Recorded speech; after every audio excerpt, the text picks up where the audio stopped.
We thought there was a crack in the bathtub floor, which there was, but it turns out there was a lot more wrong. And when they pulled up the flooring, it was literally black, slick mold, the whole room. Getting ready for work one morning, and my wife comes up with a rather concerned look on her face. The kitchen ceiling is raining. Ugh. Okay. Go down, look up. Sure enough. It's all right, well, get a hold of the insurance company. And they're the ones that recommended that we come and talk to First Choice.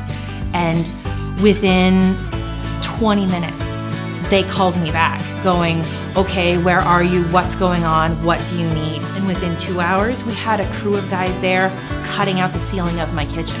Despite the fact that your main bathroom and kitchen is in shambles, still working with you and doing the best that they can so that you can continue to function as a household. The fact that we were able to go from the ceiling is raining to, oh, I have a kitchen again and a bathroom and all new plumbing in the whole house, to have it all done in a month's time was incredible. And they went above and beyond to take care of us, and we're so pleased to have worked with them.